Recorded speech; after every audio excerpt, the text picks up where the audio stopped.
Приветствую вас, уважаемые зрители. Я Влад Давыдов и корреспонденты Якутии-24. Сейчас подведем итоги дня. Смотрите в выпуске. Проблема в первой школе. Здание в Якутске в аварийном состоянии, учителя и родители в тревоге. Почему объект все еще не в реестре? Насколько серьезно все запущено? Нелегал СНГ. Под таким грифом в республике проходит крупномасштабная операция. Что показали рейды? Критика президента. Перенос приказа. Новые правила медосвидетельствования водителей отменены и переброшены на следующий год. Что сказал Путин? Нововведения в университете в СВФУ появились англоязычные группы. Федерация 2019 на всероссийском телеконкурсе по таким названиям победил документальный проект НВК «Саха».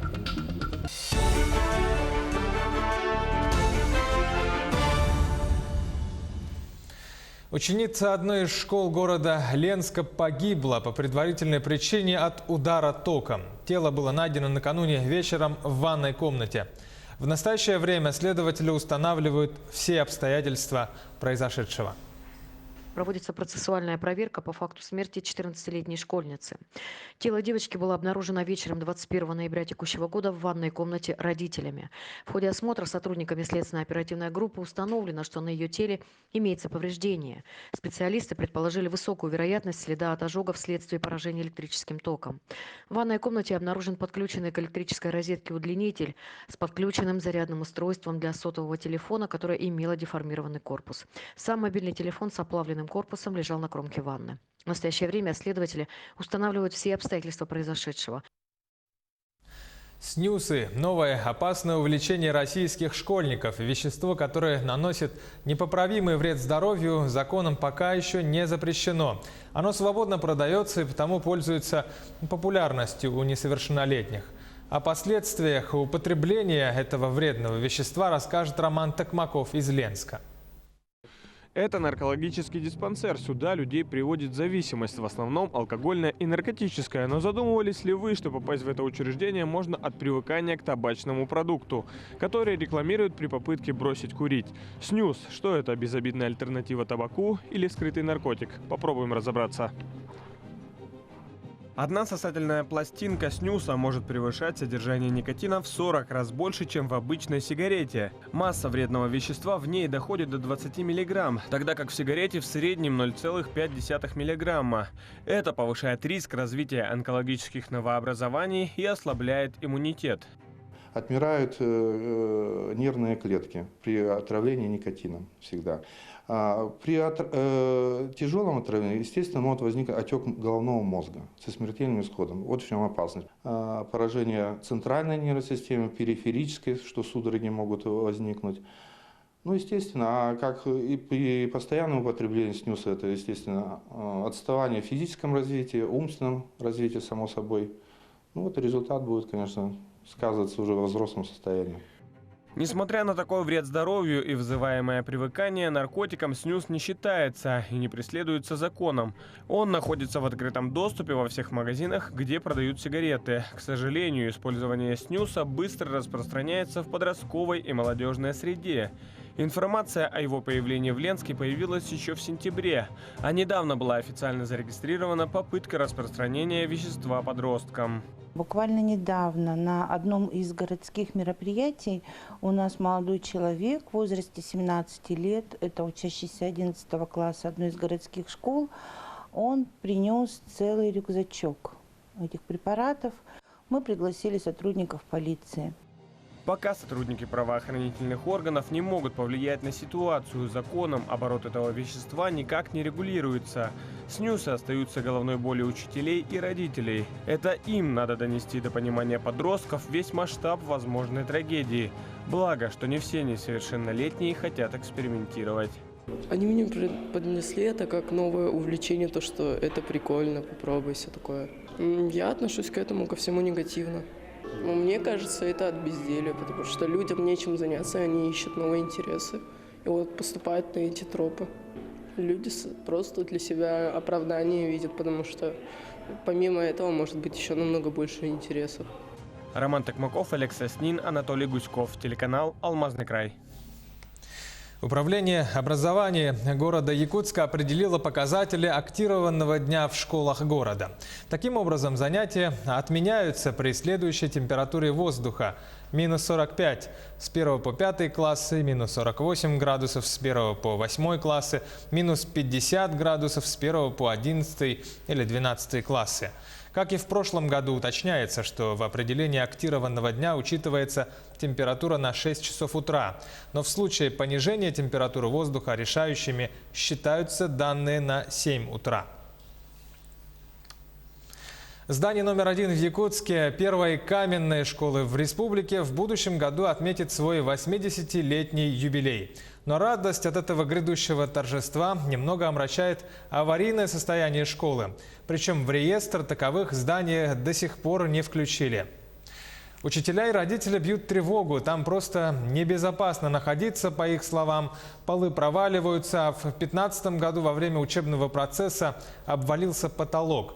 Почему за столько лет в школе таки не был произведен нормальный и качественный капитальный ремонт? В деталях проблемы разбиралась Ульяна Шагина. Эту школу в качестве эксперимента в далеком 1939-м начал строить Ефим Жарницкий. В 1941-м школа была введена, а через 2 года ее расширили, добавив пристрой, который возвели со строительными нарушениями. Вердикт комиссии, которая тогда произвела осмотр, был неутешителен. Зданию срочно нужен капремонт. В том же году, чтобы избежать обрушения потолка, его укрепили металлическими балками.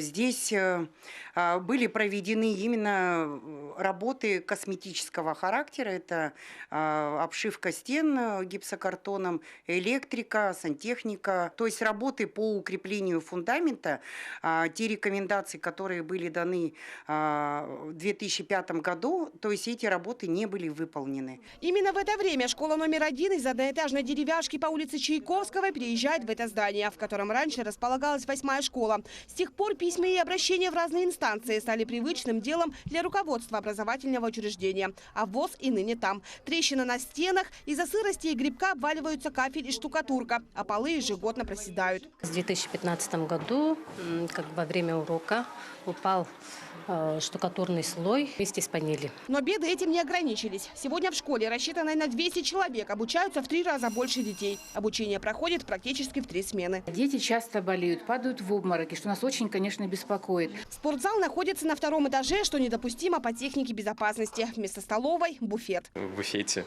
очень часто приходится просто стоять или по очереди занимать скамейку, чтобы ноги не уставали, когда кушаешь. Как гардеробная 3×6 умещает вещи учеников, остается только гадать. Как бы руководство не хотело расширить это помещение, вариантов просто нет. Но что там гардеробная, когда в школьной библиотеке одновременно могут заниматься максимум 4 учащихся? 2 стола, объединенных между собой, и пару книжных полок. На этом и вся библиотека, которая находится в этой школе номер 1. По стандарту школьные библиотеки должны иметь не только читальный зал, но и отдельное книгохранилище. Об этом ученикам и учителям этой школы приходится только мечтать. У директора школы за это время скопилось несколько толстых папок с отписками из разных инстанций. Вердикт один. Зданию требуется не просто капитальный ремонт, а укрепление фундамента по всему зданию. Такое заключение еще в 2005 году вынес проектный институт «Стройтехнология».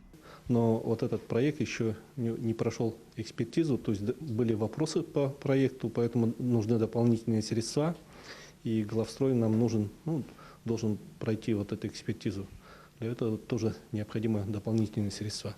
Почему школу до сих пор не признали аварийной и когда в ней начнутся ремонтные работы – это тема для следующего сюжета. А пока учащимся придется грызть гранит науки, ежедневно рискуя жизнью. Несмотря на проблемы, школа является одной из лучших в столице. И это великий труд, учитывая, что консультации педагоги вынуждены проводить в коридорах. Мы продолжим следить за судьбой образовательного учреждения. Ульяна Шагина, Семен Семенов, Якутск. С проблемой аварийного объекта столкнулись и в Алдане. Дом под номером 3 по улице Комсомольской, в котором проживают 5 семей, хотя бы включен в очередь на переселение. Однако жители боятся, что стены и потолки могут рухнуть в любой момент. В каких условиях сейчас живут эти люди? Репортаж Татьяны Вахниной из Алдана. Когда на улице минус 30, в комнатах дома номер 3 по улице Комсомольской очень холодно. Тепло уходит сквозь многочисленные щели. Однако в мороз здесь хотя бы можно дышать. Менее заметен запах плесени. Бревна превратились в труху, фундамент сгнил и пол увело вниз. Стены промерзают насквозь. Здание, построенное 60 лет назад, буквально трещит по швам, а стены вот-вот начнут рушиться. Я пью на ночь всегда успокоительные, потому что когда отключается вся дома аппаратура, как телевизор, где-то еще один телевизор, все это отключается, и ночью, как в основном ночью, слышится треск, то по стенам сыпется штукатурка. Первоначально барак строился как общежитие, затем комнаты были приватизированы, и дом стал пятиквартирным. Общими остались кухня, детская, туалет и ванная. Сырость отражается в первую очередь на здоровье. Отражается, и у нас уже хронические заболевания, можно сказать, с лекарствами и с каплями в нос не расстаемся. Особенно жильцы опасаются обрушения балки, проходящей через коридор и ванную. Конструкция держится на честном слове. Если она упадет, задеты будут система отопления и электрощит. Люди ожидают получения квартир, однако новоселье состоится не ранее следующей весны. Жильцам предлагали переехать в маневренный жилфонд, но смысла в смене аварийного дома на ветхий люди не видят. Такие же условия. Единственное, что дом не признан аварийным, как наш. Поэтому смысла нам переселяться с таких условий, в такие же практически условия, не имеет смысла.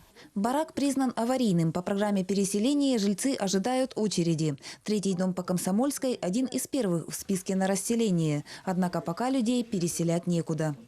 Людям только подождать. Но все решено, программа включена, люди прошли согласование, обработку документов, стройки идут, все видят это. Но другого варианта нет, только ждать. Надежда на скорые перемены – единственное, что дает людям силы ждать. Татьяна Вахнина, Сергей Шипачев, Александр Лукин, Алдан. А жители одной из 9-этажек города Мирного вынуждены ходить пешком на верхние этажи уже больше года. Лифт там давно не работает. К слову, это не единственная проблема жителей дома. В ситуации разбиралась наш корреспондент Марфирина Алексеева. В первом подъезде 9-этажного дома по улице Амосова, 96/2, уже больше года лифт работает с постоянными сбоями. Последние 1,5 месяца он вообще не включался. Очень тяжело, особенно те, которые имеют хронические заболевания, как я. Для меня это просто наказание до 7-го этажа доползти.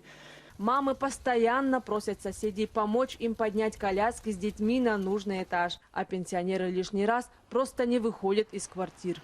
Женщине плохо стало, упала. Это летом было. Скорую вызывали. Потому что давление, попробуйте до 9-го дойти. Этот дом обслуживает управляющая компания «Гранд Сервис». Жители неоднократно обращались к руководству. Лифт чинят, он работает пару дней, иногда несколько часов, и все по новой. В некоторых домах уже по два лифта уже заменили. Поменяли 2 лифта уже рабочих, поменяли. А у нас еще по сегодняшний день сказали, что в 2025 году, как это так быть? Зайдя в интернет и видя, сколько мы сдали на капитальный ремонт, сколько есть, у нас можно 3 лифта установить еще так рядышком. Для того, чтобы прояснить ситуацию, мы попробовали дозвониться до управляющей компании. Оказалось, что найти достоверный номер – задача не из простых. В справочных приложениях указаны номера других управляющих компаний. Да, они под нашей маркой, почему-то везде попали наши телефоны у них. Хотя у них совершенно другие телефоны, это вообще другая компания, они находятся по другому адресу, но они прикрываются нашими телефонами. У нас из прокуратуры идут к нам факсы их. Когда нам все же удалось найти нужный номер, директор компании ответил, что не сможет дать официальный комментарий. Однако пояснил, что проблему знает и работает над ее решением. Где-то ориентировочно 25-й год у нас выходит срок лифта. Мы сейчас лифтом занимаемся, пришло оборудование, двигатель, стоящее оборудование. Доставка дорогая. взяли на свои затраты. В понедельник будет работать. Может, даже выходные поменяют. Со слов жильцов, сломанный лифт не единственная проблема. Жители собирали 250 тысяч рублей на капитальный ремонт подъезда. Однако управляющая компания отремонтировала только первый этаж. Остальные 8 выглядят как прежде. О том, что лифт действительно починит к понедельнику, и это не очередное обещание, жителям уже верится с трудом.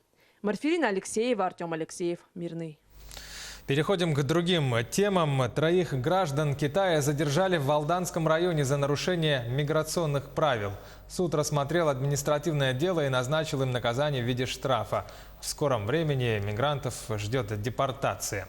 Всего за прошедшие 10 месяцев этого года судебными приставами направлено в Центр временного содержания 147 иностранцев и лиц без гражданства, а до пункта пропуска через государственную границу 82 человека. В этом направлении в республике сейчас проходит крупномасштабная операция под названием «Нелегал СНГ». Полиция проверяет склады, торговые базы и магазины, где трудятся иностранные граждане. Сюжет Александра Хавренко. Внезапные визиты сотрудников полиции на овощные базы и в торговые центры стали настоящим бичом для нелегальных иностранцев, работающих в Якутске. Стоит во дворе базы появиться автобусы с синими полосами, как большинство магазинов и киосков тут же закрываются, а продавцы бросаются в рассыпную. Но не всегда нелегальные мигранты успевают покинуть рабочие места, и тогда их ждет долгий разговор с сотрудниками отдела по вопросам миграции. Сегодня в ходе оперативно-профилактического мероприятия «Нелегал СНГ» были проверены несколько торговых объектов, среди которых было выявлено 20 иностранных граждан. Сейчас в настоящее время проводится проверка их режима пребывания. После проверки в отделе кого-то отпустят домой, а кому-то предстоит провести время в изоляторе временного содержания с последующей депортацией на родину и дальнейшим запретом на повторный въезд на территорию России. За последние сутки было выявлено 44 административных правонарушения в сфере миграции. Наложено штрафов на общую сумму 84 тысячи, взыскано 32 тысячи рублей. Также было принято 23 решения о неразрешении въезда в Российскую Федерацию иностранным гражданам и возбуждено одно уголовное дело по статье 322.3 «Фиктивная постановка на миграционный учет». Конечно, не все иностранные граждане находятся на территории нашего государства незаконно. Однако, к сожалению, нелегалов среди приезжих много, а значит, рейды по их выявлению будут продолжаться. Александр Хавренко, Семен Семенов, Якутск. Вернемся через короткую паузу и продолжим меньше 1 минуты. Смотрите далее в программе. Критика президента, перенос приказа. Новые правила медосвидетельствования водителя отменены и переброшены на следующий год. Что об этом сказал Путин? Нововведение в университете в СВФУ появились англоязычные группы. Как они работают? В Федерации 2019 на всероссийском телеконкурсе под этим названием победил документальный проект национальной вещательной компании «Саха».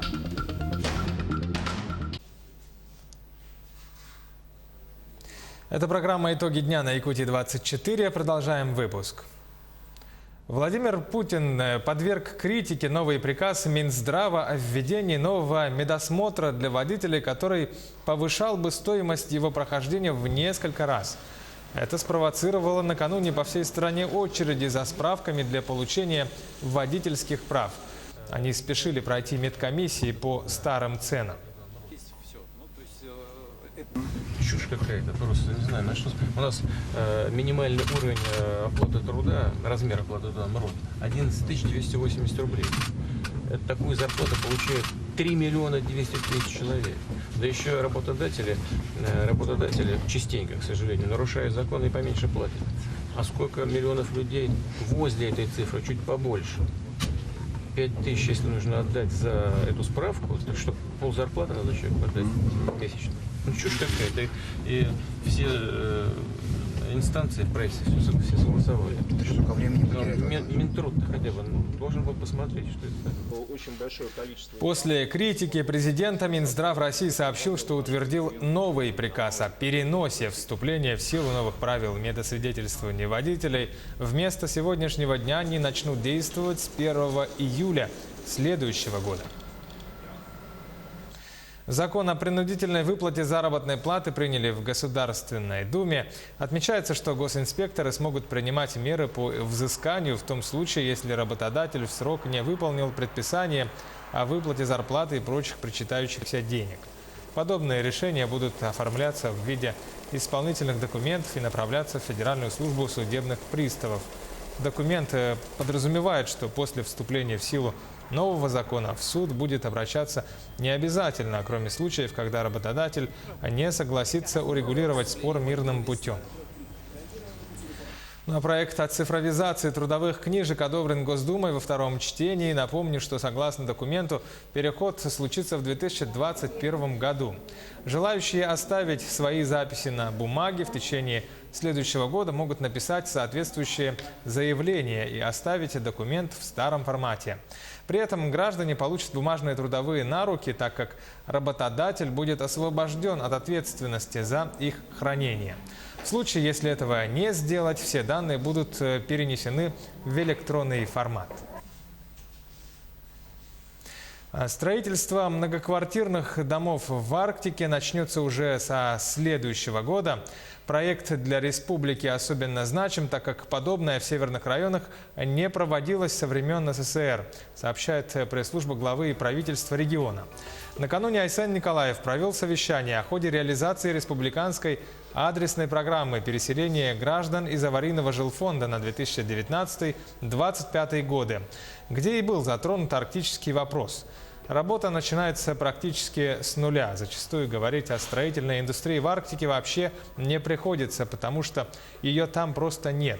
Все приходится ввозить, иногда вплоть до песка, сказал глава Якутии Айсен Николаев. Электронные ветеринарные сертификаты «Меркурий» теперь распространяются и на питьевое молоко, кисломолочные продукты в потребительской упаковке и на мороженое. Таким образом, животноводческая продукция на 100% будет охвачена электронно-сопроводительными документами. Ранее, с 1 июля текущего года, в систему включили сыр, сливочное масло и молочные консервы.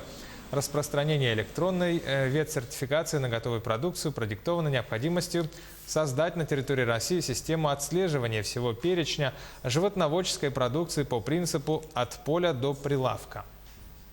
При проверке юридического лица или индивидуального предпринимателя, благодаря системе «Меркурий», инспектора могут посмотреть, оформлен ли на продукции ветеринарный сертификат, а также в какие именно магазины, по каким адресам, от какого поставщика поступала данная продукция. Документальный проект национальной вещательной компании «Саха» стал победителем 5-го Всероссийского открытого телевизионного конкурса «Федерация-2019».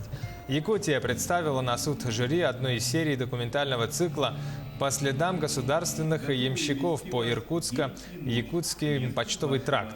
Более 100 работ от региональных телекомпаний поступили на этот конкурс. В список лауреатов вошли 10 фильмов. Наш документальный проект стал победителем в номинации «Большая страна. Узнай больше», который раскрывает туристический потенциал регионов России.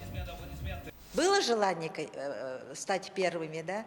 Но в то же время, когда я увидела кадры, которые показывали из фрагментов фильмов, скажем так, моих коллег, я подумала, мы немножко проигрываем, потому что у них красота, горы, зеленая растительность буйная, а у нас там все время снег, лошади, ямщицкая жизнь. И когда назвали национальную вещательную компанию, я даже очень громко крикнула.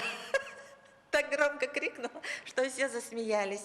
И как бы по-якутски немножко получилось, взяла и наклонилась перед членом жюри.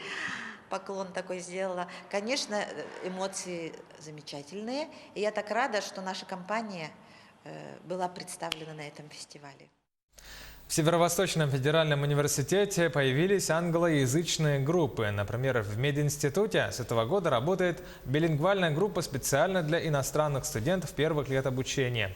Занятия проходят на английском языке. Параллельно с этим студенты подтягивают русский язык. Как показывает себя это нововведение, рассказывает наш корреспондент Саргалана Захарова.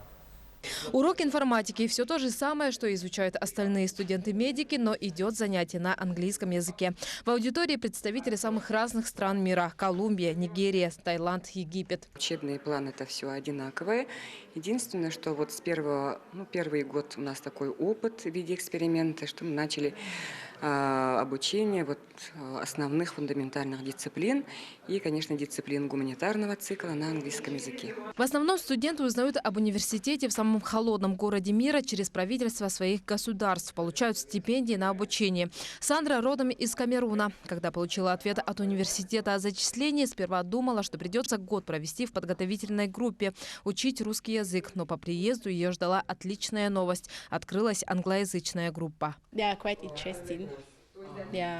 Уроки очень интересные и, главное, понятные. Если возникают какие-нибудь вопросы, то преподаватели найдут самый легкий способ, чтобы дать нам объяснение разным заданиям. Здесь мы можем освежить свои знания, которыми уже обладали. Кристиан приехал из Колумбии, долго выбирал учебные заведения в разных странах, остановился на севере России. Не испугали ни отдаленность, ни якутские морозы. Признается, на родине получить хорошее медицинское образование сложно, а в России оно более доступно и качественно. Очень высокий уровень преподавания, лучше, чем в моей стране. Здесь я уже познакомился со многими людьми, улучшаю свой английский, конечно, учу русский язык. Обучение на английском языке продлится 2 года. За это время студенты и русские успеют подтянуть и новые знания, закрепятся лучше. Однако это то, что касается только студентов первого года обучения. 5 лет назад, когда начинал учебу в университете Матиус Чуши, приходилось год проводить в подготовительных группах. Было сложно, говорит молодой человек. Помню, я страдал. Первый раз на занятии у меня препод всегда спросил: Матиус, понятно? Я даже не знал, что значит понятно. Я просто думал, что я буду отвечать, да или нет, просто да и все.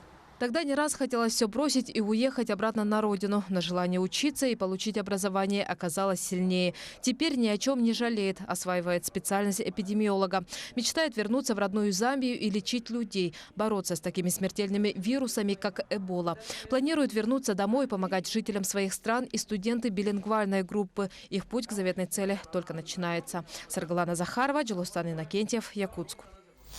Таковы итоги дня сегодня. Якутия-24 продолжает свою работу в прямом эфире. Продолжат коллеги. Оставайтесь с нами, будьте в курсе.